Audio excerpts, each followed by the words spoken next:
Namaskara, good evening, and welcome to today's BIC stream session, Freedom from Protection. Women and the Right to Risk in the City. 10 years after it was published, the critically acclaimed book, Why Loiter? Women and Risk on Mumbai Streets, remains audacious and relevant to almost any question posed about women's access to public space.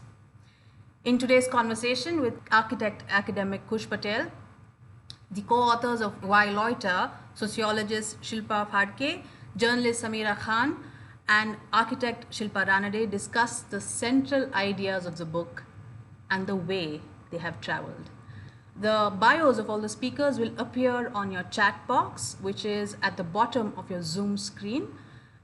Through the session, if anybody in the audience has questions, comments, observations, please feel free to use the Q&A box next to the chat box to pose your questions. And with that, I hand it over to Kush.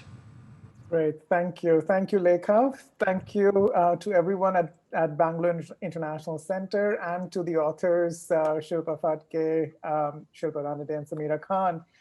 What an honor it is to be part of this panel in conversation with authors and a book that has been with me in my life for the last 10 years. And some of these connections have since grown, both academically and personally. Why Loiter? Women and Risk on Mumbai Streets, as I mentioned, has traveled with me not just personally, but also pedagogically. In classrooms from Ahmedabad to Ann Arbor and Detroit to Calicut. And it has allowed me to engage with students in questions of gender and space, but also model what the authors call, or rather call us to sort of think more proactively about having fun whilst courting risk on a more personal level. So my own loiterings within and beyond these very spaces as a queer person. So if bodies and biographies of who we are and how we come to be in terms of our collective strength is one of the recurring orientations of this book, I'd like to begin by, again, welcoming everybody, including the authors, but also inviting the authors to unpack the biography of the book itself, which is to ask, how did the book come to be? And what is the story of its shared authorship? Thank you, Kush. And thank you so much to the Bangalore International Center for inviting all of us here. We're really delighted. Kush, to sort of begin to respond to your question, and all three of us will sort of take that one after the other in some ways, is sort of it feels rather overwhelming to be at this moment in some ways, to be 10 years after the publication of the book. And in fact, it was literally launched on the 4th of March 2011. So it's almost exactly 1 year.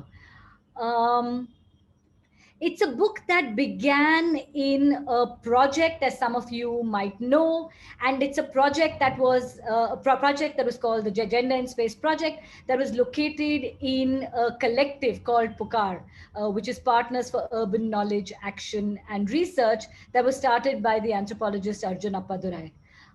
And many of us in the city, we were all sort of in our late 20s at the time, became part of these conversations, and conversations that in a sense were pushing collaborations. The ideas of the book are something that have been with me for a while, even before we began to apply for funding for the Gender in Space project. And part of it was a trip I took with a friend in North India, where we strategized madly to access any little piece of the public. But what was important was that when I came back, I realized that I was strategizing in Mumbai as well. And our Mumbai conversations in Pukar somehow encompassed this. Our conversations about the city. And what was really exciting about the space of Pukar in some sense is that it made Bombay, which was by this time in the early 2000s already officially Mumbai, the object of research and the site for a research on the city as a globalizing city. And if you look at the history of research on the city, you'll find that the last 2 decades have generated a great deal of conversation. But we also realized as we began our research on this project that there wasn't really very much work on access to public space, and even less work on women's access to public space. And we were just beginning to figure out what a neoliberalizing public space might look like. And we were really, really lucky to get funding from the Indo-Dutch program on alternatives in development to spend 3 years between 2003 and 2006 trying to look at women's access to the city. But I mean, and there's a larger story to that which we'll continue, but I'm going to hand over to Sameera to take this forward.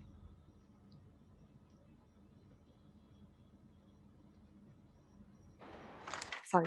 Hi, very happy to be here. I'm just going to continue with what the ideas Shilpa raised. So why Bombay? Why were we studying Bombay, Mumbai at that point? It was, of course, a place where three of us were based, but it's more than that. It was also about that if Bombay was, and a lot of people asked us, Bombay, everything works in Bombay, and women are free and can go anywhere. Why are you choosing Bombay?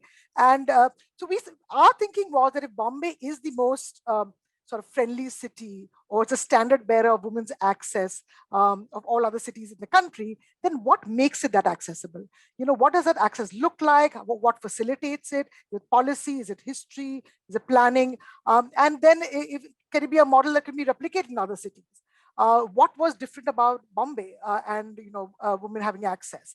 And some of the things we came up with, were a couple of things. One was that Bombay had, and Maharashtra had seen a social reform movement in the 18th, 19th centuries, and that had brought women into the public sphere and the public space. So the woman was very acceptable. There were women were acceptable sort of bodies in public space.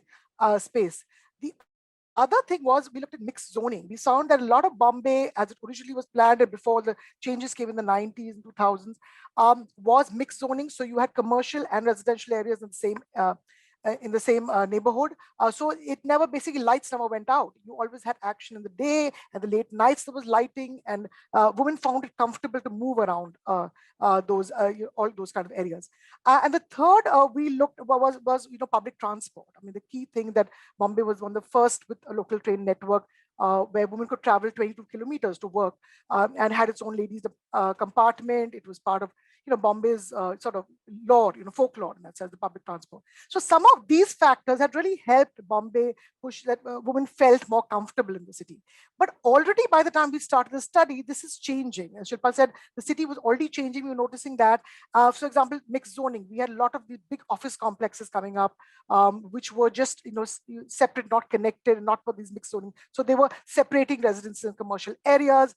They had been doing it for some time, but it was getting more and more active. And BKC, for example, become a big example of that. Then also the pressure on public transport. Public transport is now needed to up its game, and it hadn't. The city hadn't invested enough in public transport and was encouraging privatization. So all these, the city was already changing, and it was a good time to study what worked in Bombay, and what could go wrong probably if you didn't continue those kind of things which had worked on in the past. So Shilpa Ranade will talk more. So I'll just dwell a little bit on the how we did the research, the methodology of the project, which is multi-pronged, and we combined conventional research method techniques from the fields of social science and urban planning with more non-conventional methods that combined it with multimedia advocacy. So during our research, we primarily focused on 14 illustrative areas of the city. And this was very important for us, that we were not making any claims to be representative in some sense. We were looking at, so whatever like the cases we were studying were kind of illustrative of what we were trying to say in a sense. And we spoke individually to women individually and in groups across class, community, profession, and geographical divisions. We did ethnographic studies of women's use of public spaces, which were, and when we mean public spaces, we mean limited to not just parks, streets, and railway stations, but even new spaces of consumptions. The the kind of the private public that we have now, which such as malls and coffee shops. We graphically map the use of public spaces by women, and we engaged extensively with students in our pedagogic initiatives. So since our aim was not only to collect data towards our research, but also to initiate a more public debate in the city, we deliberately chose to engage with like these non-conventional research techniques such as video and audio documentary and like a photography exhibition mounted by young women to complement our conventional methodologies. We also worked with the Central Railway officials to assess 35 local railway stations for their lighting levels. A very rewarding engagement came through our teaching, where we conducted long courses and numerous like shorter workshops with students across disciplines. And these discussions were very crucial to nuancing our understanding of gendered public spaces. So in a sense, all these people we worked with became participants in our research. So they were the users of the space were participants in kind of in the production of knowledge in a sense that we were doing. The project, in a sense, resulted in this book. I mean, you could say in a sense, but we've continued to teach and write individually and together. And we've explored the arguments also through other media. For example, in 2008, we worked on a collaborative art installation with students of the National University of Singapore as part of art residency at the International Symposium of Electronic Arts. So this installation combined like stop motion video footage of public spaces in Mumbai and Singapore, along with a video game that we'd kind of designed with the students. It was like of the obstacle course genre, you know, where women protagonists had to choose actions to negotiate a city's streets, and the obstacles, of course, were based on our research findings. So in a way, the book is like one tangible artifact of a collaboration whose branches have extended forwards and backwards and sidewards to create many networks of people and ideas in a sense. So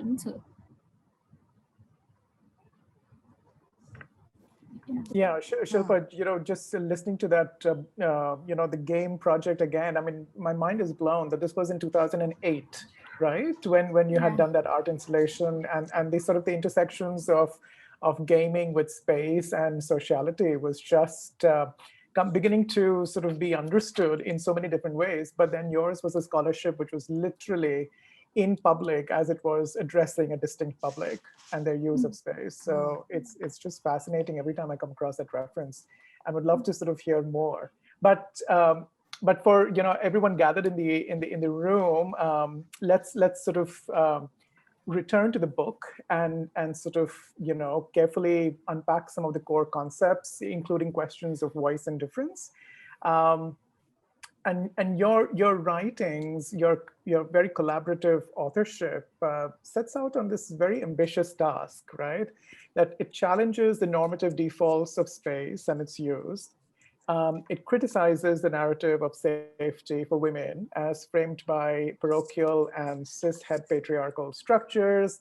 Your book establishes how loitering might allow women equal access to urban space, and eventually formulates, in my opinion, a new kind of a feminist agenda involving each of these concerns, but inclusive of all minoritized groups towards a co-liberatory possibility in the now, but also for the future. In your book, you also argue that the notion of safety has long been employed by patriarchal institutions in which not only men, but also women participate to implicitly monitor the behavior of other women in public space. Safety, you say, is, and I quote, connected not as much to women's own sense of bodily integrity or to their consent, but rather to ideas of izzat and honor of the family and community. In such settings, women are guarded against assumed sexual dangers from less desirable groups, including lower class men. So you provide this very intersectional mapping of reality as it's lived, and reality as we all have experienced in different ways to a different extent based on our own social identities. And due to this such a deceptive opposition between class and gender, you then say women are consistently marginalized in larger urban contexts. So instead of safety, you add what women should then seek is a right to take risk, which also explains the title of this particular session, sort of the emphasis on risk and risk taking as a way to claim the right to chosen risk, what you explain as chosen risk as a way to claim full access to public space. Also, throughout the book, we encounter references to the writings of feminist and urban social theorists, read stories of everyday negotiations of access to city spaces and infrastructures in Mumbai by women of different social backgrounds, and finally come full circle to a greater understanding of the significance of the title question, why loiter? So could each of you walk us through key arguments of the book, including safety, unbelonging, risk, and even the design and management of risk? Which of these concepts, arguments, and questions have become even more pressing over the last 10 years for future work? And might I add that one of the most exciting things about a feminist book event is to then read that book with the author. And in this case, we are honored to have not one, not two, but all three of you in one space. So shall we have each of you read selections from the book that not only speak to you personally, but could also help to further personalize this engagement with everyone gathered in the room. And if you may so choose, you could also highlight the chapter and page number so that folks in the room with a book copy can also co-follow. So over to you, however you want to order that in your presentation. Thanks, Kush. Wow, I'm always reminded when I talk to you of how complexly you have engaged with the book, and it's always really exciting. As you pointed out, our first sort of point of departure in the book was really to not engage with safety or to critique the discourse of safety as it ran, and to argue that in fact the discourse of safety was one that denied mobility, that was restrictive, and that was built both on the kind of hierarchies that you sort of already pointed to, as well as notions of what good women should be like in order to be worthy of safety. So respectable women, women who access the public with a purpose, and all of this was built around the rationality, which is deeply irrational, that women are unsafe in the public. And as we never tire of repeating, in a sense, if the goal was to avoid violence, then people would tell women not to be in their homes, because statistical data from across the world tells us that the most unsafe space for most women is their homes, right? But we never tell women not to be at home. In fact, we urge them to be in that very space. So really, it is not about violence, but about control of women's mobility, control of women's sexuality, and control of women's bodies, really. And so we argued that the discourse of safety is limiting, and moved on, as you pointed out, to a discourse of risk, one that demands not that one should never be assaulted in public, because we argued that the public is not a sanitized space of sort of, of emptiness, if you like, but a space which is edgy, which is difficult, which is often hostile. And the argument we were making was that some women desire, many women, in fact, from our research suggested to us, that they desire to access this unfriendly, hostile city, because it also held the promise of liberation, it held the promise of thrill, it held the promise of just sheer excitement, and the embodied sense of potentially claiming the city with your body and being claimed by the city in a sense, in real. And we tried very hard, and I think in some ways we succeeded, to say that these must be chosen risks, not risks chosen by lack of public transport, not risks chosen by unchosen because of poor street lighting, and certainly not risks chosen because of a lack of public toilets, though all of these plague many of our cities. And Bombay, in fact, for many years did have, in fact, quite an enviable public transport, one that the neoliberalization of the city in many ways has now eaten into. The amazing BEST system has been, funds have been cut, and I cannot emphasize how important it is for us to really push to reinstate and rehabilitate the BEST system. And there's a movement, there's a whole movement to rehabilitate the BEST system. And what we tried very hard to argue, and what in a sense the title of this session articulates, is that what women need in order to access public space is not conditional safety, but the right to take risks. In a very real sense, freedom from protection.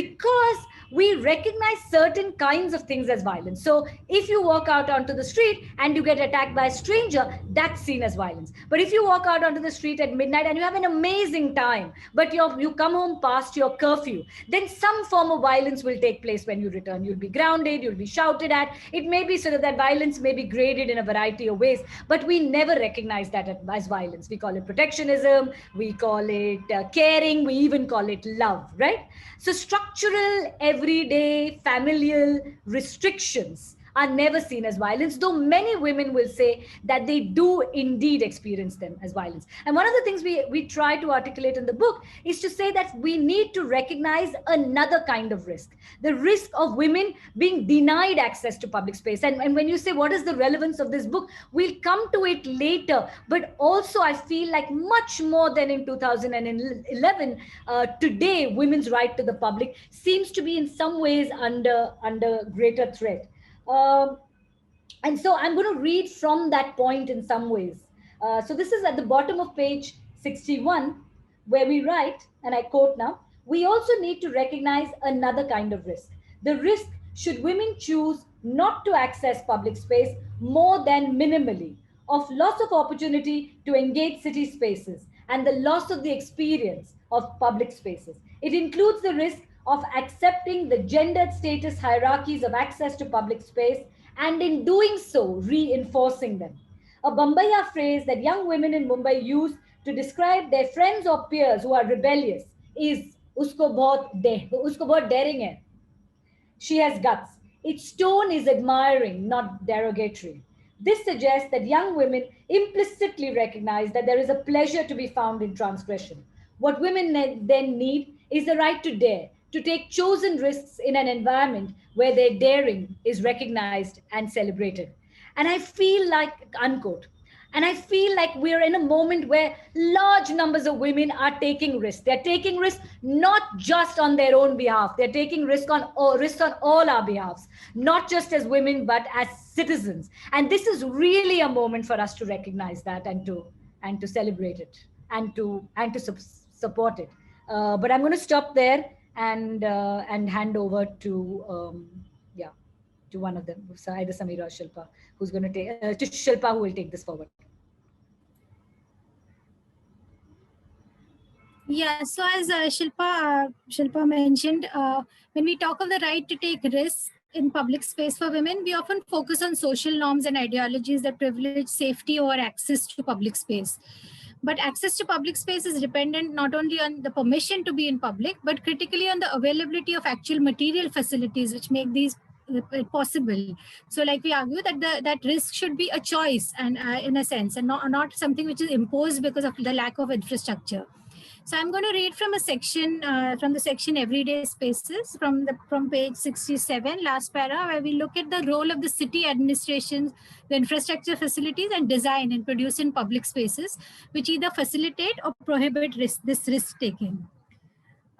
So to begin, the quote, if one were to accuse planners of not providing adequate infrastructure for women, they might respond by saying that there aren't that many women in public space in the first place. In the case of public toilets, they might argue that there are very few public toilets open at night because there aren't so many women out in the public at that time. However, if women were asked this question, they might invert the equation and argue that the lack of public toilets makes it even harder to access public space at night. One might contend that changing people's attitudes is usually a slow process, but the provision of infrastructure can be a simple one-time administrative decision. In other words, if public facilities were provided 24/7, it would send the message that women are expected to be in public space anywhere, anytime. For example, in Mumbai, the presence of reserved compartments for women in local trains clearly enshrines their right to be in that public space. Public spaces and infrastructure are usually designed for an abstract generic user. In the context of an ideology that deems women's proper place to be at home, this imagined neutral user of public facilities and infrastructure is invariably male. Not just gender, but all manner of politics, class, caste, religion, and sexuality, as also physical ability, are part of imagining this neutral user. The prototype user then is not just male, but also middle or upper class, Hindu, upper caste, able-bodied, and heterosexual. Others who use these spaces and infrastructure just have to adjust and make do with what they get. So the physically challenged have to make do by not being able to access most public transport facilities. The old have to make do with negotiating the high steps of subways and foot-over bridges. The poor have to adjust to paying up for public spaces they once had for free. The lower caste and Muslims have to be content with being allowed just the margins. The gays and lesbians have to pretend to be invisible. And women have to learn extreme bladder control and to negotiate dark streets and unfriendly parks. End quote. So just to give you, so by treating this kind of this generic male, the male as a generic human subject, all others, especially as subgroups of this norm, city planning and design often tends to discriminate against the majority of its users. Let me give you 3 quick examples across different scales to demonstrate this in case of women. A very tangible symbol of male privilege in the city is the design of public toilets. Not only are the facilities provided for women usually half of those provided for men, but most ladies' toilets, as they're called, are designed rather absent-mindedly with minimal thought to women's particular needs. Women need to use toilets far more frequently and for longer than men. They squat to pee, they menstruate, they can be pregnant and lactate. They're usually the ones who take children to the toilet. Public toilets rarely consider this. An absurdly pervasive problem, for example, that women face in public toilets is the absence of hooks for purses or bags, because women usually carry their essential belongings in bags and not in pockets like men do. So without a dry place to keep these and a dirty toilet seat, using a public toilet is a pretty awkward exercise usually. At a second scale, let's take public open spaces, which so Shilpa mentioned some of this, where open spaces like parks are often seen in our context as invitations for what is termed as anti-social activity. And so they're controlled through both physical means like high compound walls and fences, which have increasingly over the last couple of decades, all our kind of open spaces are getting fenced up. And other administrative means like controlled timings and entry fees. But urban researchers have repeatedly pointed out that the way to make a public space safer is not by keeping out those who are perceived as undesirables, but by encouraging more and more of those considered desirable. So we found in our research that public spaces in Mumbai, and I think it applies to many other public spaces all over, that those with minimal enclosure and with low visual barriers were far more welcoming to women and all other kinds of people at different times of the day than those which are fenced and policed and controlled and had controlled timings. Now, this design in urban public space is relevant not just at the micro level, like to the parks and toilets, but also at the macro scale to overall planning of the city. Where the global city of streamlined order is primarily achieved by segregating spaces for different people and activities, by zoning them, so you have a residential area, commercial area, and so on. But this zoning is detrimental to women's mobility because across the world, research has shown that women have more access to public space in mixed-use areas where shops and business establishments are open late into the night, ensuring activities at all times.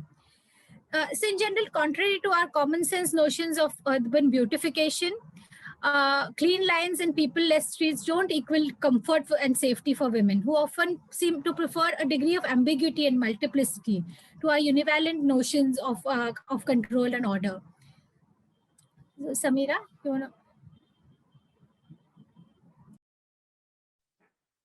Okay, just to take some of the arguments, further, basically, one of the things ideas we discussed in the book and our research focused on is that, and something I think has really, as what Kush was saying, has stood the test of time and is even more relevant, Shilpa was saying, in 2021, is that we cannot discuss women's access to public space with independent of access of other marginal citizens to public space. And in our chapter 2, which we call the unbelongers, which when we read, when I read now, I still have goosebumps because I feel it's so relevant. It's still so relevant now. In fact, I can just keep adding more material to it.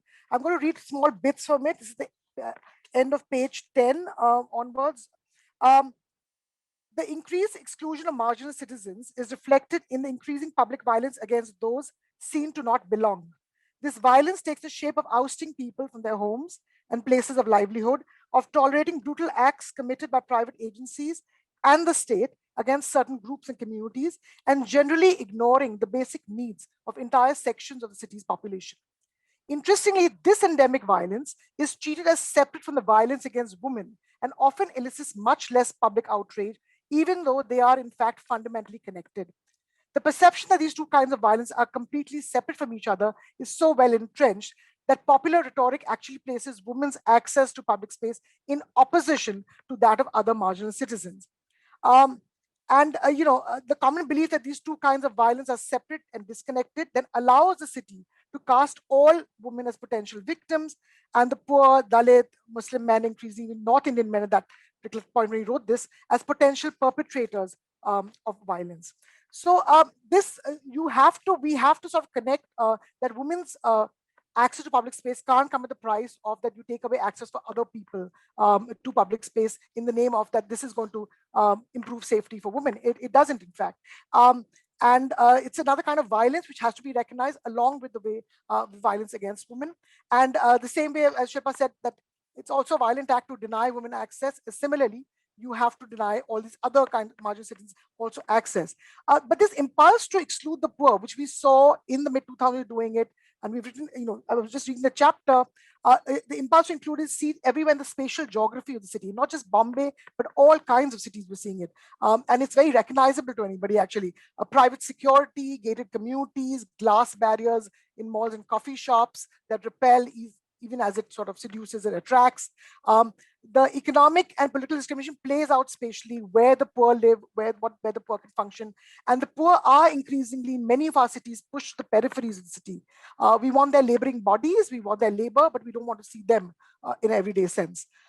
And this demonization of the poor, and particularly when we were doing the study, the demonization of the hawker on the street, for example, is reflected in also the narratives which are pushed by middle-class housing colonies and middle-class residents groups, constantly pitting this is safe, that these people make the city unsafe. And contrary to our research, which is sort of, it's not true. One of the things we say that this what is the connection that these unbelongers from the city have to do with the exclusion of women? And safety is sort of the apparent reason why women are denied access to public.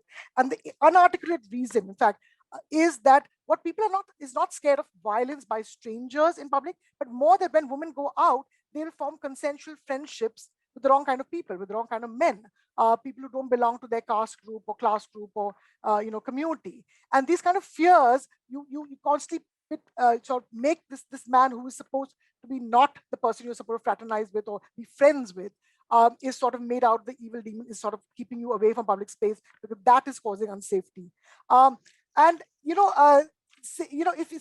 This safety for women, again, I'm going to read from page 19 of the same chapter, because the chapter sort of lays it out so well and it's so relevant to today. Safety for women is framed through the creation of a fallacious opposition between the middle-class respectable woman and the vagrant male. You read it to be lower class, often unemployed, often lower caste or even Muslim. By creating the image of certain men as the perpetrators of violence against women, women's access to public space is further controlled and circumscribed and acquires an unquestionable rationality. It seems like a very logical reason for keeping you from public space. And in an interesting sleight of hand, both the person perceived to be the potential molester or assaulter and the potential victim of the act of molestation are denied legitimate access to public space on these grounds. And the argument that middle-class women, and indeed all women's access to public space, will improve substantially if we remove the lower-class men is thus flawed. It's actually flawed at the level of rationality as well. The argument is used to find and reinforce various kinds of exclusion, and eventually rendering both women and marginal citizens as outsiders to public space. But women, in a lot of their discussions with us when we did study, often talked about, what Jane Jacobs talks about, friendly eyes on the street. They didn't look at everybody who's a stranger or occupied the street as a person, as a potential enemy figure or person called. Many of them had sort of built over a period of time. They lived in certain neighborhoods for a long time, had built up relationships with people who occupy the street in different ways, whether they were homeless or they were hawkers, and they looked at them, as many of them, as friendly eyes on the street. So to clean your streets of this and say this is going to provide safety, And as long as they are there, then you should not go out. Or once we clean it, we will sanitize it. The sort of new kind of city, the new smart city being developed like that. A lot of women talked about how unsafe they felt in those kinds of cities where these spaces had been cleared. I'm going to go back to you. I think that's. But unbelonging is a chapter which still speaks to me in a great way, and I feel like I wanted to add the thing about the pandemic, what the image we saw of migrant workers from the city leaving the city in droves. It was really a sort of it was a heightened version of this. I mean, it really showed there were different cities, and this city we just had rejected, and we wanted their labor, and now they walked out, and in long lines. And it was just a sign of we've already been pushing them to the periphery. It's just it was once the crisis brought up another sort of demonish face of that. Yeah, just to add to that, Sameera, and to answer your question further, Kush, this idea of what are the things, questions that have become more pressing over the last 10 years. So, like both Shilpa and Sameera said, the work that the book set out to do 10 years ago is far from done, and if at all, it's become like even more urgent now. So in the book, we sought to expand women's access to the city in ways that were beyond those that were circumscribed by purpose and respectability. And in recent times, the definition of both purpose and respectability has become narrower, and all kinds of protesting, dissenting bodies have been added to those seen as not belonging to public space. So as seen both in the CAA protests, particularly Shaheen Bagh, and the current farmers' protests, women's presence as protesters in public space has unleashed all kinds of anxieties that inextricably kind of enmesh safety, control, community, and nationalism. Earlier this year, in reference to the farmers' protests, the Apex Court wondered why old people and women are kept in the protests. The use of the word "kept" for women protesters not only assumed that the term farmer by default excluded women, although the fact is that the major chunk of agricultural labor is done by women, but it also seemed to suggest that the women themselves did not have the agency to decide to be there, and were not there on their own accord. The recent arrest of Disha Ravi is only one more in the string of young women who've been targeted for demonstrating agency and speaking their minds. So one does not have to support the protest to see how the presence of these young women triggers an anxiety in a patriarchal culture regarding women who break from the cultural script handed to them and refuse to stay at home like good little girls, the punishment that these women have faced is real, but I think even more punitive in this scale is the message that thousands of other young women have got even before they've dared to speak, in a sense. So I think the book is kind of, it's kind of more urgent, if at all, today. Yeah. Just to take that idea slightly further before we sort of close on this idea of what does it mean, or how we might read the book today, to continue the line of argument that Shilpa began. If we see, in a sense, women have been in the last 2 decades claiming the public as individuals, as women, in a feminist way, and we find in a very real sense that the discourse of women's access to public space has, in a very, very real sense, embraced the idea of loitering. So from where we were being asked why would women want to loiter, now loitering is very much part of a feminist lexicon, and one might read women's presence in the forefront of these protests now as citizens also protesting in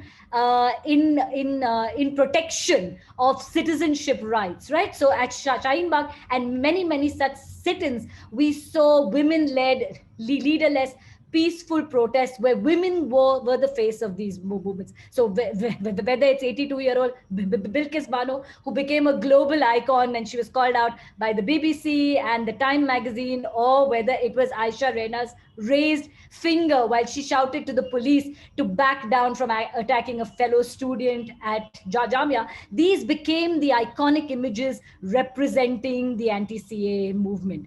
Many of these women protesters were visible, articulate, claiming the public as citizens with rights. And one might read the presence of these women on the front lines protesting for citizenship rights as citizens, as a culmination of women's, or as a continuation, culmination perhaps is not a good word, but as a continuation of women's claims to the public. In these sit-ins, women sat stayed in place, claiming streets with a purpose, but a purpose that was tied to both their roles as citizens and to citizenship rights themselves. The pandemic put, as Sameera pointed out, a immediate closure to this, and all of the signs of this protest in Shaheen Bagh, for instance, all the art was immediately painted over, and slowly people began to be jailed for their activism in the quest of democratic citizenship. And as Shilpa pointed out, all of this is in many ways indicative of a huge anxiety about what women are doing and how they are claiming the public now, not just for themselves, right?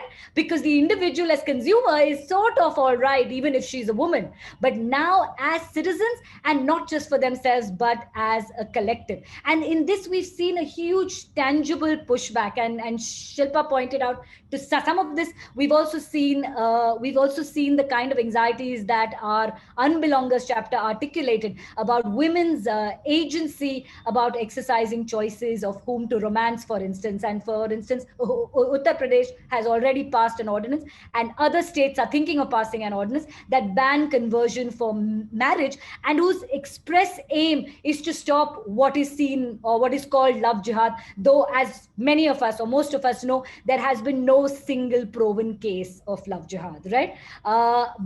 Or the chief minister of Madhya Pradesh, for instance, has suggested that whenever women step out of their homes, they should inform the police, which is really a very, very unveiled and clear, explicit agenda to surveil women, if you like. And these are clearly pushbacks, I mean, we would argue, to the kind of visibility we've seen from women, particularly young women. And as Shilpa pointed out, young women are being disproportionately targeted for this. So in many ways, it feels like, while in some ways the agenda of access to public space and certainly the feminist discourse has come a long way in the last 2 decades, and certainly in the decades since we wrote the book. And there is so much. When we began our research, there was hardly any material on women's access to public space. And now there's so much, which one cannot but see as truly wonderful. But on the other hand, in terms of women's rights to the public, and in terms of people's rights to the public, I feel like we are in a far more restrictive situation now than perhaps we were in 2011. That's thank you. Thanks to all three of you for such provocative readings of your own work, and sort of thinking through questions that your own writings have raised for you, but also continue to raise for us as we are grappling with this reality and a shift in reality, especially over the last decade. Shilpa, as you mentioned, I mean, there's such a visible demonstration of patriarchal and parochial structures, very systemic sort of issues of exclusion are coming to fore. Shilpa, I mean, when you talked about toilets, of course, that was a kind of visible infrastructure out there, which makes it much more evident if one were to pay close attention. But now the exclusion is manifold, and in the realm of the digital and the pandemic, it becomes even more sort of compounded through the lens and the practices of surveillance. So, continuing on this thread of key concepts that have stayed with you, key concepts that have grown in relation to both the ground realities, shifting ground realities, and on a more positive side, a sort of a growing scholarship around these issues. I wanted us to also talk about one of the other very important concepts in your book, and that is about pleasure. In the third section, particularly in Search of Pleasure, you provide real accounts of Mumbai women from, again, a very broad spectrum of society, having fun by strategizing their way through the city in very novel ways and on a daily basis. Pleasure or fun, you say, and I quote, is seen as threatening because it fundamentally questions the idea that women's presence in public space is acceptable when they have a purpose. So when I read that the first time, I was just, I underlined it, and I annotated this polemic of pleasure over purpose. And I want us to dwell on this polemic a little more and ask you, how has the concept of loitering been understood and practiced for pleasure more widely in the world? In other words, could you, and you've started this conversation already, but could you talk a little bit more about the movements and communities that have either resulted from your work or others that you have been in conversation with towards materializing one's political and pleasurable claims to the city? Okay, I'll take that. So yeah, we are very sort of proud of the Loiter movement, which took off, and it got nothing to do with us as authors, but it has to do everything to do with our readers. So some years ago we got a sort of message from a stranger on a Facebook message. Shilpa got it, I got it, saying that I read your book and I was really inspired. I really took to heart one idea that there's just not enough women out there in public having fun or just enjoying the city and public space. And I started loitering. I mean, I don't know what you had in mind, but this is what I started doing. I sat in a park, I read a book. The next weekend, a friend joined me, then some other friends, and now we do it regularly. We just sit. But she, I mean, this is the person called Neha Singh who we met later. She and her friend Devina Kapoor started what's called the Loiter women's movement. But Neha always says that she was very nervous writing that first message to us. She said, "But I wasn't sure what you had in mind. This is what I got out of it." And we said, "No, but the book is in the public domain. You've got exactly what in mind what we had, and you've got it perfectly." So she said, a lot of women who joined her kept saying, "Okay, so should I wear a T-shirt with a slogan and come? Should I make banners and we should come? We should do this every weekend?" And she said, "No, nothing. The message is we just have to be there. We have to claim public space as our own by being there physically, our bodies. We could be sitting and reading a book in the park. We could be walking by seaside late night, early morning, on the bicycle. We just have claimed the city in very small, pleasurable ways." And so she said, "We started this and we're really having fun, really enjoying it."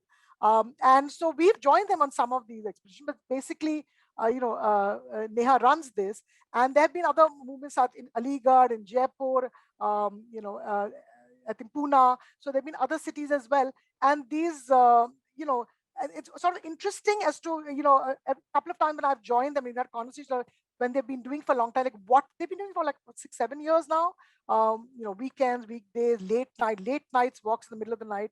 And they, when we, one of the things that when I asked her, "What do you think you got? What do you think you get out of it?" And she said, "The changes are so, they're small, but they're so perceptible as to sort of the relationship we build with the city. For example, because we started looking at parks where we want to sit, and we started looking at the municipal garden, we looked at what kind of rules they have. They don't allow you in the afternoon. They don't allow you at this time. They don't allow you at that time. So we started negotiating those rules, arguing with the guy who's holding the security. And then we started saying, "Oh, there's a municipal park right around the corner from where I live," or somewhere. Things we never even noticed. We always thought we were not supposed to go and sit in those places. We're not supposed to claim them. And then we said, "But we are citizens. These are parks. We should sit there. Other people should join." And not just for walking or jogging in the morning. And so they started using it for playing a board game. They bring their mats, and they can have or you can be alone. You can be with someone, or a weekend these groups, the women do it, or renting cycles. I mean, we're renting cycles to go cycling. A whole bunch of them want to go cycling. They realized that actually it was very difficult to rent a woman's bike. So she said, things you don't know unless you try, right? So the women's bikes are impossible to rent. They said nobody comes and rents a women's bike, so we have a men's bike. So she made a deal with someone who could provide women's cycles, but that was like 4 times the cost of what it would be take to rent a man's bicycle, because it was just so rare that man said, "Kaun wapas aane wala," to rent another bike, a woman's bike. And so all these little, and she said, you got conscious city.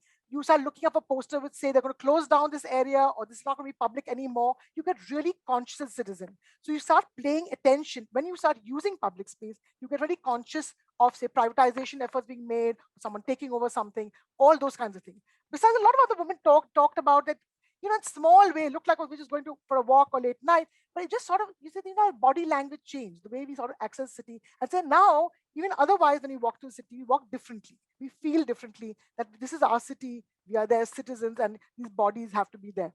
And also, they said we got very conscious of what Shilpa talked about, this material space, basically how cities are designed, and how what things, the fencing of the park, it's making us feel uncomfortable, or this. So we start noticing everything, the fencing to lighting, to all kinds of things which are keeping us away from that. So this is the Loiter group, but there's a group called Girls at Dhabas in Pakistan, It's started in Karachi, but they have branches now in Islamabad, Lahore. They've done cycle yatras. They joined the Aurat March in a big way. But basically the idea, again, take gully cricket, sit at dhabas and have chai, things, we're not allowed to do. And they've been in touch with us. We've done joint sort of social media. We've never met each other, but we've done, thanks to social media, we've done social media, Twitter, tweet chats together, and we've done campaigns together. But many of the similar issues, they say they take inspiration from Loiter, they read it a lot, and they discuss strategies, and constantly are sharing ideas of what works there, what works here. We're pushing against people who don't like the idea, and this is how they're attacking us and attacking these ideas. The other group we've collaborated with, which pre-existed before Loiter, was Blank Noise, a Bangalore group. We have, sort of participated in there. They have a campaign called Sleep in the Park, so we've joined them several times, and several times with the Loiter women have, when we've gone to parks in the city and with our mats and try to sleep in the afternoon or whatever, take over spaces. And Black Noise does it all over the country with different collaboration, different groups. So we are very happy to collaborate with them. We like some of the strategies they use. Again, about talking about access, keeping access open. How do you improve women's access, and not just leave the argument to violence and danger in public space, but add in this aspect of pleasure. So that's.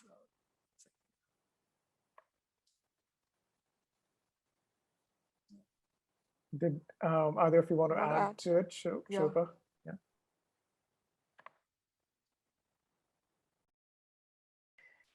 But that it's a good segue, because one of the things that came through for me was also pleasure, but pleasure towards what? And that is towards this idea of co-liberation, the very experience and the very making of a co-liberatory future.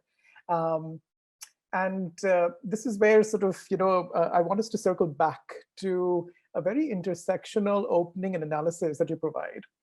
And so the question here is that you begin the book by placing the concern for women's exclusion from public space in relation to the more expansive politics of prejudice against other minorities. And Sameera, you mentioned that in your reading of The Undesirables, or the chapter of The Undesirables as well. But I was left wanting to read more about how those very groups, poor, Dalits, Muslim, queer, and trans persons, disabled, and their intersubjectivities might loiter differently. Or how might they lay claims to the city by loitering in distinct ways? And through each of these, cultivate pleasures in the plural, which are specific to their respective bodies and moralities. So could you expand on this emancipatory promise of loitering, not again as a neutral practice? Goes back to what Shilpa was saying, that if space is neutral, not neutral, users are not neutral, even loitering, could we begin to imagine it as not a neutral practice, but one that could be further understood in relation to unique strategies and compounded experiences of exclusion, disadvantage, and even violence that bodies outside social defaults face today. And also towards building both a project of intersectional solidarity, but also sustain it in light of all that's changed and is changing for us in this country, in our collective fight for dignity. How might you describe the relevance of this project of loitering for pleasure today? Wow, that's a great question. Thanks. Also, one that's, I think, in many ways hard to sort of in its width and its breadth. It's hard to respond to fully, but I'm going to try. And at one level, there is this emancipatory promise of loitering, and as Sameera sort of responded in response, sort of argued in response to your earlier question, that we would always be asked, like, how will you operationalize this, right? And in many ways, young women or just people took this idea and they ran with it. But as you point out, the act of loitering is not neutral, and we do have differential access to it. And in many ways, 10 years after the book was published, the public is much more fractured than it was 10 years ago, and who you are mattered then as well, and how much So for instance, the kind of legitimacy you have in public space, and as we say in Unbelongers, both women and other marginal citizens are all rendered outsiders to public space. But you are absolutely right. We are not all rendered outsiders to public space in quite the same way. So if you are an upper caste woman in public space, you will be treated very differently than if you are a Dalit woman, or indeed if you are a Muslim woman, or if you are a Muslim man. And this has changed a lot over the last 10 years, from 2011 to now, where what does it mean to be the Dalit woman facing violence versus an upper caste Hindu woman facing violence? What does it mean to be a Dalit woman facing arrest? And for instance, where one of the things that social media pointed out to us was that the response to the arrest of Manondeep Kaur was far more muted than that of the response of the arrest of Disha Ravi, for example. And this must be seen as a caste concern. Or what happens when violence is enacted on the bodies of Dalit women? What are the kinds of responses we see? And do we see these as merely gender atrocities, or do we also see them as casted and gendered atrocities? And I think that this is something that we need to think about, as your question suggests, in relation to the act of loitering as well. That what are the risks different bodies assume? What does it mean to be a trans man in that space? What does it mean to be a gay man in that space? So to think not just of, and the reality is that even as we are theoretically and conceptually aware of the sheer fluidity of the gendered spectrum, and the kinds of, at one level, in terms of the ways in which we engage it, we are compelled to also engage the binary. So if we look at the pandemic, for instance, we're forced to confront the fact that women, or people assigned sex female at birth, who are then treated as women, lost jobs in a disproportionately high number to that of men. And so there's a conundrum in there, that people who access the public are seen as either men or women, but in fact we are so much more than that. And all of this really influences our capacity to access the public.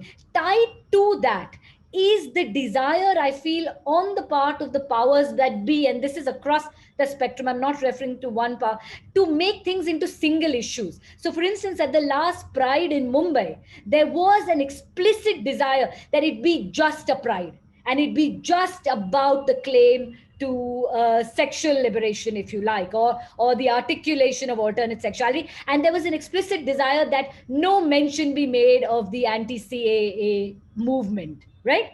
And in fact, there were some sort of FIRs made after that Pride. And I see that really as a way to push for a kind of neoliberal individualism, that here's your little issue, and you can have it if only you don't mount collective claims.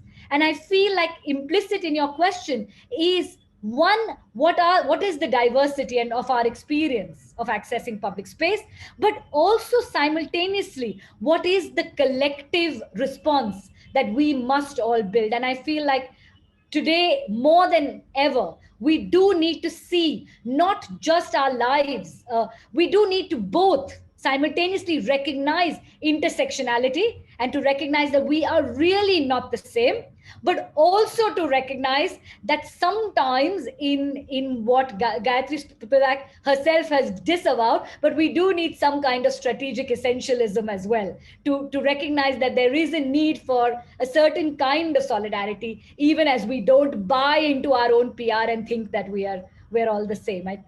I feel like I was a bit confused in that response, but I hope that, I don't know if Shilpa, Sameera want to add to it. But yeah, I mean, I hope it even began to respond to that amazing question. Yeah, and I hope that your question is heard by more people who will, I mean, I really feel like it's one that needs a much larger response. And it's one that, not just in relation to loitering, but in relation to our very citizenship, that we need to respond to it as a larger collective, as individuals and a collective.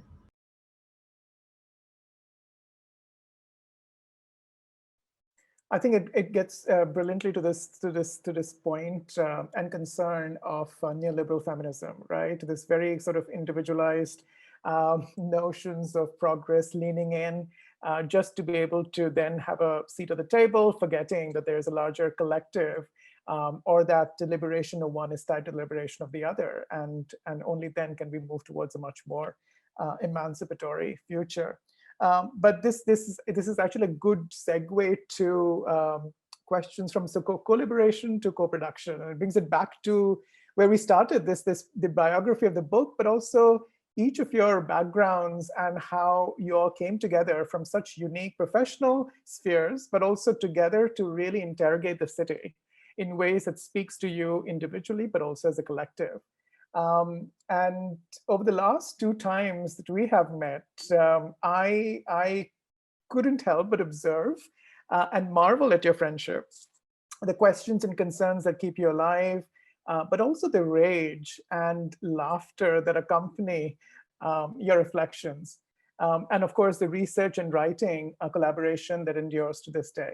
So can you talk about your approach to this very interdependent work and its co-production, which in many ways I feel, goes back to Shilpa, what you were saying, is that it counters this very hierarchies of privilege and isolated ambition, even within and among feminism and feminists today. So could you talk a little bit about this project of interdependent work that you're kind of, just embody it, but you've also materialized it in the form of this book and many other writings and projects beyond. Yeah, should I go first? Yeah. No, so I mean, needless to say, like this friendship and collaboration has been like one of the greatest pleasures and privileges of life over the last 2 decades, because we come from different disciplinary backgrounds, and we have our own work we all do in addition to what we do together.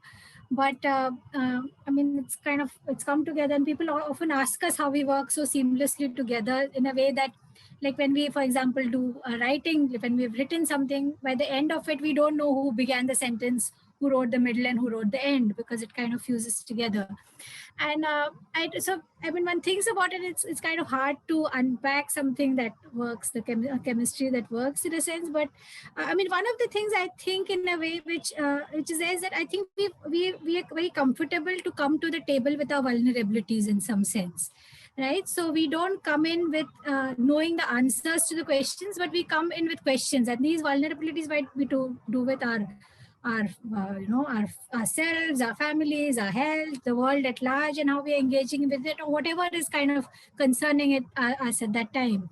And I think kind of coming from that position, it's it kind of this kind of suspension of this pretense of control in some way enables us to put our egos aside on one side, but it's also helped us work through a lot of things, and to so where these vulnerabilities themselves become like tools to unpack, like power structures which are causes of them structurally in many cases. I mean, a great example of this is what Shilpa spoke about. The genesis of the book actually came from this acknowledgement of a certain anxiety and a vulnerability, in a sense, right, of this thing. So I think when coming together, it's this fact that this space of collaboration is not just one of intellectual kind of excitement, but it's also one of kind of warmth and acceptance and laughter. And I think that's what keeps it going for a long time, because otherwise you can just do a project and kind of be done with it. But I think that's how, and I don't know. What do you all think there? No, I think you put it so perfectly, so wonderfully. I think it's very hard to add to that. But I don't know. For a long time, I think maybe because we come from 3 different, disciplinary backgrounds, but that's not enough. People have worked before with this, but we bring different energies and different strengths and different skill set. But that's not enough unless when you come to the table, everybody else on the table sort of appreciates that and respects you for that, and sort of. So I think it's not that we bring in different things to the table, but we respect that we're bringing something different, and we sort of and the trust has grown over the years. Luckily, before the book, we did the research project for a couple of years, and then we wrote the book. But even then, when we co-wrote, and I know people warned me saying that this is not going to work. Other friends said, you will just tear each other apart, and you just want to kill each other by the time it goes to the publisher, because it just doesn't work this way. Because each one, and then what Shilpa says, it's about ego, and being open to vulnerabilities and putting aside ego, and genuinely taking the person and their I genuinely respect Shilpa Ranade and Shilpa Phadke's sort of, talents and skills. And, I have great, respect for that. And and I feel the respect back as well. So I think when we feel equally respected, then the trust grows. And we've, I think the best thing of this has been the that fact that that our friendship has grown and strengthened. And the true bonus to the project in the book really is this friendship. Yeah, thank you. Yeah, but I think I have to say Ranade said it really well. I actually feel that really there is nothing to add, but it's the kind of question that you want to answer. So I feel like I can't not respond to it. And to just sort of to repeat in many ways, we began this project as collaborators, and we had these little pieces of the project that we were supposed to do. We were never supposed to write the book together. We were going to write sections of the book together. We were supposed to write sections of the book. We were going to write essays, and we're collaborators who became friends along the way. And we really, as Sameera says, we built respect and we built trust, and we built and we grew to love. I mean, it's been amazing. And one of the things I think we always recognized were that together we were so much more than the sum of the three of us, and it's something that we recognized quite early. And really, we wrote this project through our sort of various crises, through having children, through sort of writing PhD dissertations, through all kinds of things. And really, I mean, the act of writing together was always a pleasure. And it's something that we've tried. I mean, each time we've tried to come back to other projects, and we're still, I mean, we're doing a project now as well. And for me, I mean, when I think of a collaborative project, there's no one else in many ways that I want to collaborate with. It's just been, I mean, I think in some people ask us all the time, and I feel like there is no formula. Sometimes things just work. And if it does, then it's magic for you. That's wonderful. And I may have mentioned this earlier as well, but the FemTechNet Collective in the US has one of its principles that I need to like you to be able to collaborate with you. And that really resonates very well with you. And likeness, not in terms of, just whether or not I like you in terms of your, opinions or what have you, but the likeness as it kind of translates into a shared commitment to do the work because it needs to be done, and write because that writing needs to be out in the world and shared with the world. And I think in that sense, it's such a powerful sort of moment in time, both when the book was produced, but also the life and times of this book over the last 10 years. But this is also a good time to sort of have many more voices in this room. And I've been looking at the Q&A bar here. Lekha, I'm not able to message you to be able to then sort of share the questions or put them in a sequence. But I think what we can do is I could pick the questions, and then you can just provide what you suggested as prepping them to switch on their mics and all the logistics that go with it. How does that sound, Lekha? Sure. Okay, great, thanks. So let's just look at some of the questions from the audience. And what I'm going to do is, because we would like to have your voice heard in this room as well, if you're comfortable, do turn on your mic and ask the question. But if not, then I'm happy to read it for you as well. There are a couple of questions which are from anonymous attendees, and those I will read them out just so that they are also heard. And one of the questions is, we'll start with one of the anonymous attendees who asks us, or rather asks the author, that is there a class location in terms of which the right to risk is framed? It appears that this right to risk is in some ways sought by upper class caste urban women because the everyday reality of women from different caste classes perhaps that are less privileged, they have to navigate that more really in terms of their survival on a day-to-day basis. So it may not always be about a choice to break away from, but just sort of making ends meet. So so I think the question is sort of, again, going back to what you were discussing as to how not to fall into that trap of a kind of a very classist argument to loitering, but then how do we sort of consciously think of it as a much more expanded and diverse field of practice? So if anybody wants to unpack that further. Yeah, I mean, I'm happy to respond to that. In many ways, this is a question we attempted to respond to in the book itself, to argue that yes, it's there are and you point out homeless women on the street who are facing, or women with mental health conditions living, or women with vendors who in a very real sense use that space as not the choice to take risks, but who are compelled to take risks in that space. And a lot of that is a testimony to the lack of infrastructure that forces them to be in that space. And I think that it's important that we highlight and underscore that there are different ways of being in public, and not all of them are chosen.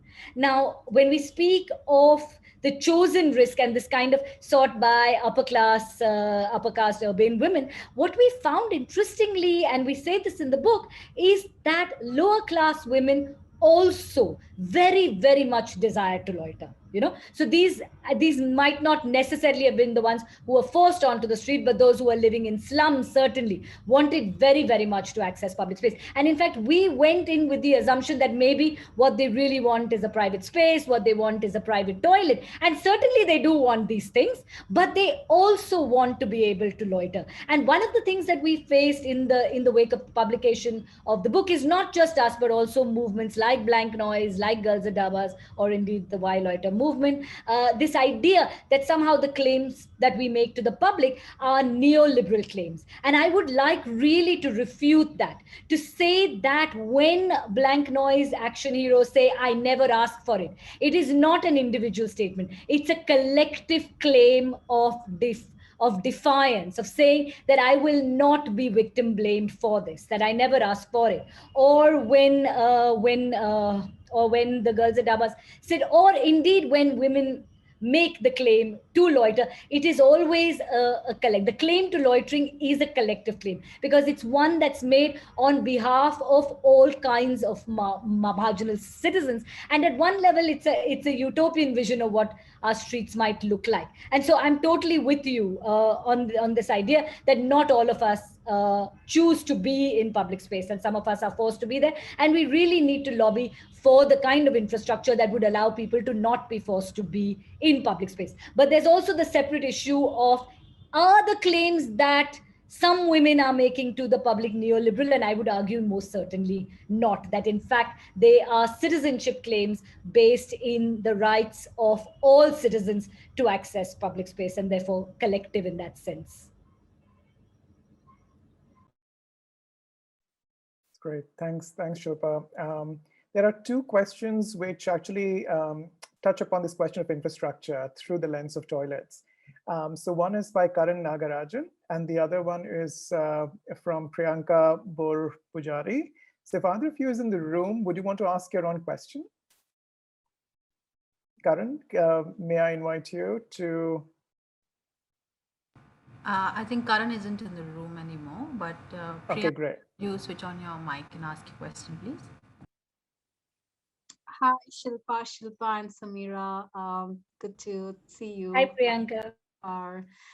Yeah, I think my question was, when we were talking about toilet spaces and just the infrastructural space, that a woman's toilet needs more space than urinals, fixing broken doors, and as Shilpa Ranade said about hooks for bags, provisions for menstrual needs. So it seems like all of this would require a gendered perspective on budgeting.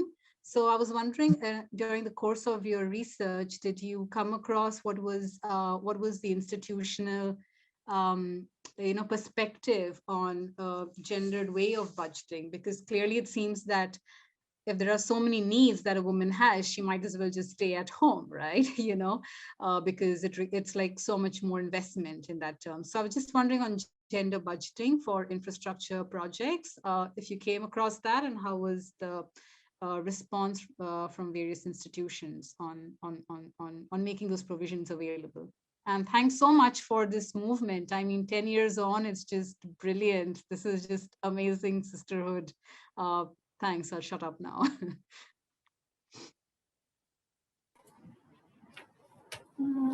Yeah, no. So to be honest, we haven't engaged so much directly with gendered budgeting or to look at policies which are looking at the provision of this infrastructure from the budgeting point of view at all. But it's very true. But it's, what you're saying, this whole idea that that women require so much, and this idea that anybody who's not the normative citizen, they always require the extra bit. It's almost like that. So it's because of the assumption that this generic kind of male user, whatever their requirements are kind of the essentials, and everybody else's requirements are kind of additional in some sense. But I think the moment one starts looking at everybody as kind of equal citizens and with equal rights to being there, they no longer become peripheral requirements in a sense. But I agree with you that these are fundamental kind of things that, but why can't women just do this? Why can't they just? So you just have to adjust in some way. So everybody else just has to adjust with what kind of this kind of imagined user is apparently supposedly needs in a sense. Yeah, but with gender budgeting, I'm afraid not. Shilpa, I don't know unless you want to add something.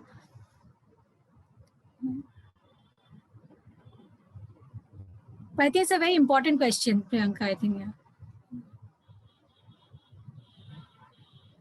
Thank you. Thanks, Priyanka. One of the other questions, actually, there are two questions from Sushmita Sundaram.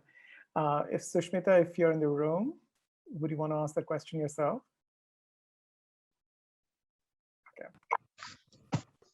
Hi, everyone. Thank you so much for this talk. I was lucky enough to discover Wild Loiter fairly early, and it really changed my perspective on going out and, taking up space when I was young. So personally, very grateful for that. I have two questions. One is, and I'm sure, this must be on everyone's mind, which is, this pandemic and having to stay at home and having like our movement monitored more closely must be adding a new layer of constrainment to women. So of course this has set women back to some degree, but I'd really like if you could maybe throw some light on in what ways that we might not even be considering at the moment. And finally, how do you think the reclamation of the space will go in terms of once we're able to go out and access spaces again? Okay, I'm going to jump in. Yeah, I think it's a very relevant question. We're really concerned about it. We've been talking about it, figuring out. We think a lot of the rights, we're very nervous, and I think a lot of women's groups are, that a lot of the rights young women particularly have won for themselves by themselves to public space, and those may rescind. I mean, they may be taken away in the sense of just because now we're keeping away because of a virus, not because of. So then this whole idea of who. Can we get back those rights? I think we will have to keep chipping away at that and fighting that. And also, it's brought home any crisis. I mean, a pandemic is brought to the real fault lines in our society. So, for example, an argument which you always talked about, that don't talk only about public space in terms of violence, because the home is equally violent, has really come home, because now the statistics show clearly, this pandemic is showing that women staying at home doesn't mean they've necessarily been safer. The rates of domestic violence, familial violence have gone up. There are a lot of complaints to Childline by children, child sexual abuse, children claiming abuse. So a whole range of people, young girls, young boys, kids, and women. These claim, and these are only the tip of the iceberg, the ones which are reported. So we don't even know, there are probably much more happening. So clearly now you can't say ghar pe baito and it's safer. So that has been. And a lot of women from community groups we talk to, that women are very restless, and want to be able to access, and they're nervous that these rights will now be taken away. The other thing with say, for example, girls' education, a lot of young women and very girls' schools or high school we deal with, they often show greater interest, we noticed, in say accessing school or accessing that tuition class because it gives them access to the outside. That's an reason they cannot, like their brothers, hang out at the Nukkad. So this was, guys, I kept to go to tuition class mein jana hai, and I have to meet my friend and whatever. So these are opportunities. Now, when you take away all that, everything's online, even tuition is online. Second part is that if when resources are less, we already find that girls, they're suspecting, already reports are showing that, first of all, women have less access to devices for online learning, and secondly, that many families are pressurizing that girls will drop out of the system. So the girls who are already 8th, 9th, and they will not further because of financial resources. And this is a real worry because one is it's about education, and women education being a very fundamental right to all men and women. But the other is education was one of the only ways they could access the public. And a lot of young women are sort of expressing that anxiety. So I think your question is very legitimate, and there are fears about this. And also at the time, because what Shilpa and I talked earlier about the protests, the protesting bodies of women, and the statements made in that last year about that, the way Shine Bagh was. So we actually saw women. I mean, before the pandemic, we saw groups of women camping for months on the street, taking over the streets in protesting bodies, and they were leading the movement. And suddenly that's all disbanded. It's like something. So will we get that back? Will the law support you? Will society support you? Will you again fight back? But it's constantly going to be a lot of pushback. I think it's a lot of work for us, but also as communities. We have to rebuild our communities and really work at that. But it is worrying, and we have to be really conscious.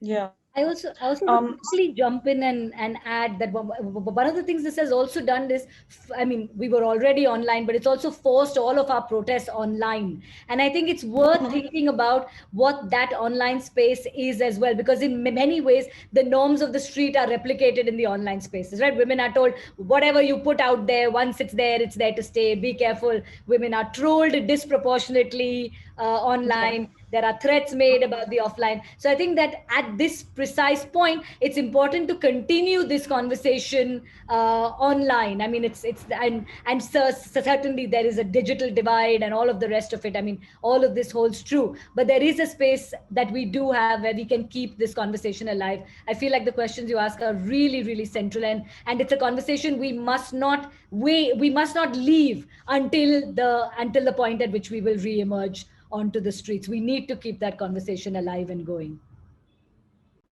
Right.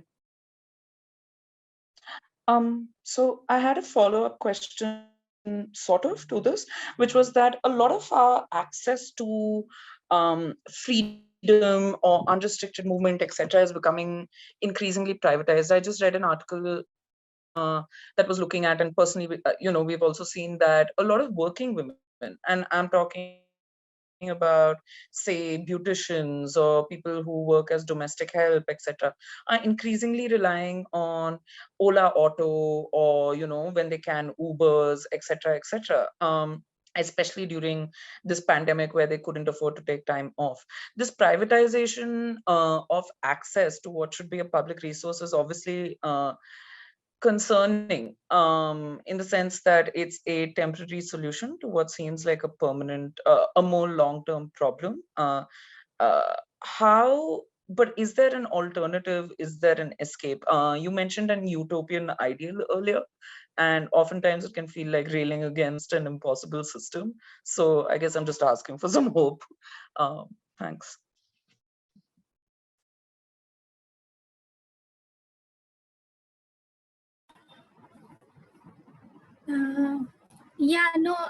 I think it's again in the context of what Shilpa talked about, this in the the neoliberal space, and it's kind of a double-edged sword for women. I mean, like you're saying, in many ways. So, for example, I mean, we did for some part of our current research that we're doing, we were looking at women's use of mobile phones, particularly women from marginalized communities, and how the mobile phones enable them access in a way which was otherwise kind of not possible for them, because physically they were not kind of they didn't have the resources to do that. But having a mobile phone helped them access, like they could learn English, they could kind of communicate with people all over the world, and so it kind of gave them that access. But we do know that finally it's the whole social media, all that is it exists in a very tight structure. I mean, it exists in a structure of neoliberalism in a sense.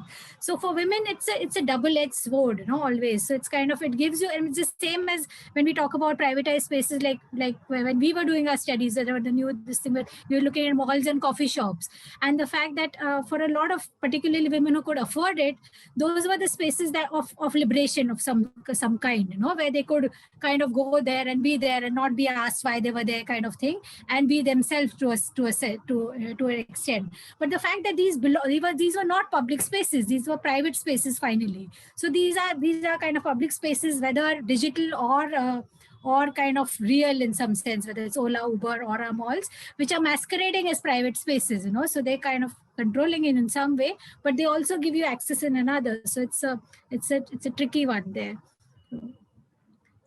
No, and the problem is, of course, that that all kinds of public resources to public transportation or public facilities are being taken away, and so then now you say someone else will take care of your neighborhood park, so it won't be in a municipality park, or someone else will run the toilet and the charge. So I think we need to be really vigilant about particularly what we need for functional purposes to be in public space, whether it's toilets, public transport, all these kinds of things have to be available, to all kinds of citizens without cost, or all available 24/7, or these cannot be privatized. They have to be controlled.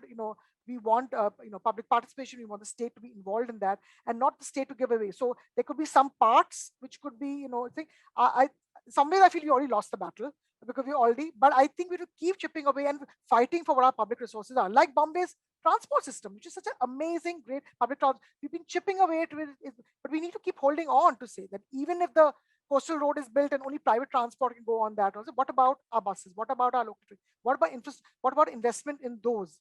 And make sure that your development plan or your planning budget for the city is taking into account that. So I think we need to start paying attention to all kinds of these things as well. Yeah.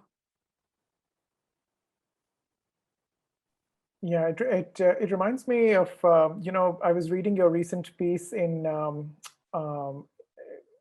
what was it, the Mint Lounge, and you had mentioned the translation of women's access to public space is often limited to projects that can have visible demonstrations of intent, and so there are typical typologies, whether it's hostels for working women rather than those that address systemic sort of issues of exclusion. And you talk about aspects of transportation and gendered access to transportation as continuing to be an unresolved and incomplete project. So couldn't help but think about sort of that more recent reference to your work as well.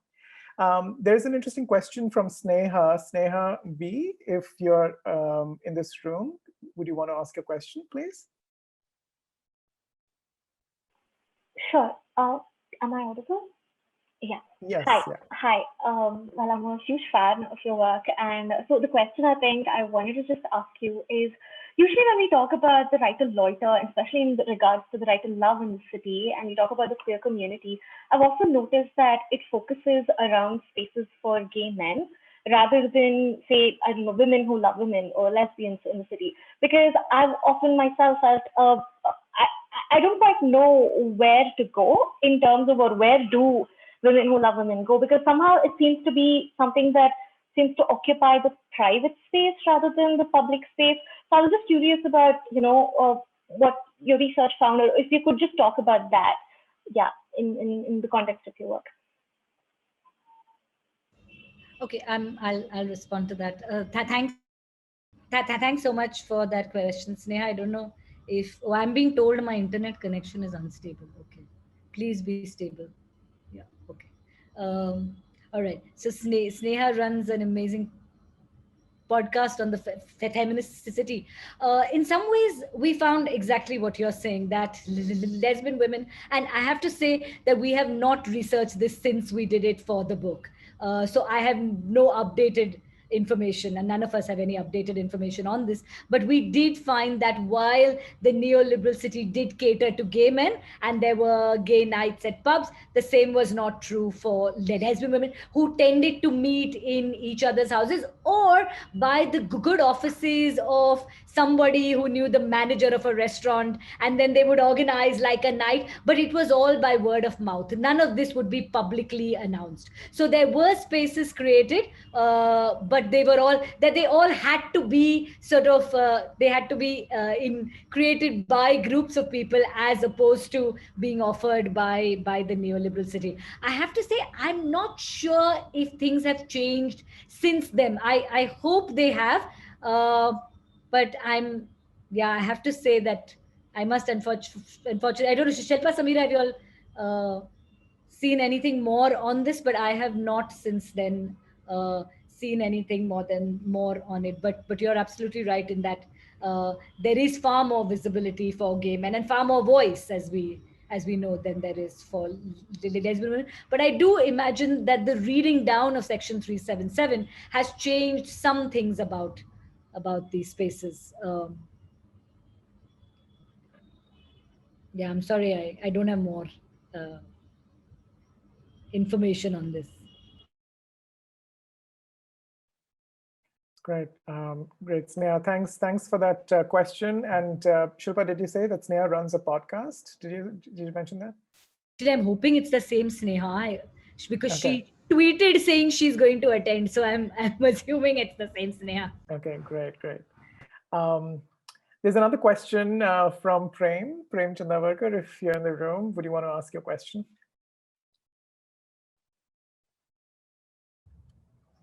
Yeah. Hi, Shilpa, Sameera, Shilpa. I recently watched a documentary film, Bachelor Girls, which depicts the stigma single women face in finding rental housing in Mumbai. And that fear shows that, that stigma shows that female autonomy and agency is feared, deeply feared, as something that's dangerous and destabilizing. And it's a fear that's felt by women as well as men. And this suggests it's more than a matter of seeking to control women. There's some kind of a dominant social narrative that serves as a security blanket that simultaneously is subconsciously aware of its fragility and artifice. So my question is, should resistance, and I mean both scholarly and activist resistance, also focus on this fragility and not just on the question of women's rights?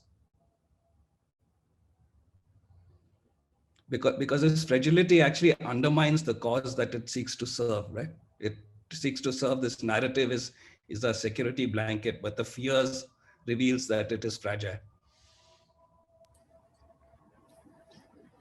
Yeah, I think it's a good question, Prem, and I mean, we partly kind of discuss it in some in our writing. I mean, this whole idea of something like what gender is, it's kind of I don't know the exact quotation, but of what Foucault talks about. It's an object it's a narrative it's a narrative that creates the object. There is no thing in itself, right? It is our everyday kind of actions which create gender. So gender is in a sense, it's a verb. I mean, it's a thing in the making that we are constantly making in the way we kind of negotiate the world, as men, women, and kind of others in some sense. I mean what in this binary of men and women. So if we are expected to act in certain ways, to behave in certain ways, and it is through those performances of gender that gender is created in some sense, so there is no kind of thing in itself, and that is the reason why the very reason that it doesn't have a reality and it has to be performed is the reason why it needs to be policed constantly. Because any kind of if there is a challenge to that, if there is a kind of shift in that performance, the artifice of as you call it is kind of revealed in some sense. So very much in the sense, and obviously a lot of feminist writers have talked about this, the whole idea of gender as a performance as one thing, and the whole structure being it's a discourse in a sense, which is constructed by the way all of us are socialized over time to behave, and so on and so forth. So very much the deconstruction of that artifice is very central to the feminist project, very much in a sense.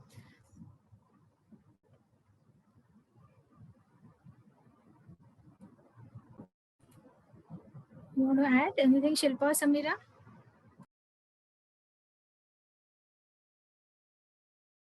Okay. No, I think you put it well, but I think I'm just saying that you're totally right. We're socialized into second guessing ourselves as women, and we are also part of a patriarchal setup. We take in the same cues, and then we de-school ourselves, and we're still works in progress, de-schooling ourselves constantly. But this second guessing yourself, feeling fragile, feeling that you cannot. I still think you have to take the rights approach. I don't think you can go away from the rights approach, but I do understand that it plays out differently. Gender means so many different things. So this is valid, but that is also valid in that sense. But I would still take it down the rights approach. I mean, how you see rights, whether you're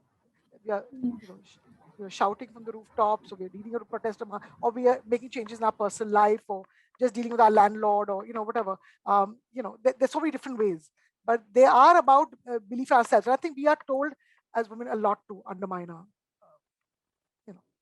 own self, and the fact that you cannot cope with this beyond this point. When all these factors, the other neighbors, the landlords, you're a single woman, you're alone, you're not there. It plays on you. You're not going to be all the time the same way. Some days you'll feel a little better about it, some days you won't, and you'll feel more fragile about it. So it's okay that to be this and to be that, and different days. But the approach eventually is towards. You have to still take a rights-based approach. I mean, I would not say take away from that. But I think it plays out differently. Yeah, and also in addition, I think to add to what, in a sense, this whole act of loitering that we talked about, and while we think loitering is a radical act of dismantling gender, and kind of not just kind of responding to immediate structures of control, but kind of dismantling gender, is because fundamentally there is this idea, because one of the aspects of gender is this idea that good women don't loiter, that good women stay at home, they don't go out in public space. So the very act of loitering in a way is an act of kind of what do you say, break the in a sense, making unfamiliar something that we take for granted, the fact that you don't see women out there in some sense. So it is an act of dismantling that the construct of gender in some sense. So so very much what you're talking about is very much part of our argument in some sense. Yeah. Great. Thank you, Prem. So this is good. This has been a good session, but Lekha, could I just read out that these are not questions, but at least compliments to the author? Could I just read them out so that we leave on that kind of hopeful note? Okay, great. So there's a note from an anonymous attendee who says this book is an excellent example of an academic theory that can bridge the gap from the classroom to the streets. It has consistently asked me to interrogate the internalized patriarch in me, and was perhaps one of the first texts that acknowledged intersectional identities and the relationship to power in everyday life. But most important to me was the idea of risk and claiming risk. Absolutely grateful for this book. And then there's just one very quick comment by Tahira Abdullah, and Tahira Abdullah mentions, thank you for a riveting, stimulating, fascinating discussion, appreciating the work that has gone so far, but also the experience that we just had. So I think on that note, let us pause and look forward to reconvening in different ways through our loiterings in the cities that we currently live in, or others that we wish to loiter in. So thank you again to Shilpa Phadke, Shilpa Ranade, Sameera Khan, to Lekha and Prem and everybody at BIC for the opportunity. And over to you, Lekha. Thank you so much, BIC, for having Thanks a lot. Yeah, thank you so much. Yeah. As part of the generation that has had to begin our relationship and negotiate with the outside world in these past 10 years that your work has been out and around, all I can say is thank you for asking that question and for articulating where each of our personal questions may begin. Thank you and congratulations, Sameera, Shilpa, and Shilpa. Thank you for being such great interlocutor, Kush. Thank you everyone who joined us tonight. Good night, and see you next time, hopefully loitering on the streets and taking up space. With masks. With masks. Okay, bye. Thank you. Thank Good you. night, Thank Bye, all. you. everyone. Thank you, Thanks, Kush. everyone. Thanks. Bye-bye. Thanks, Thank you. Kush. Thank you, Sameera. Thanks, Lekha. Thanks, Prem. Thanks, Kush.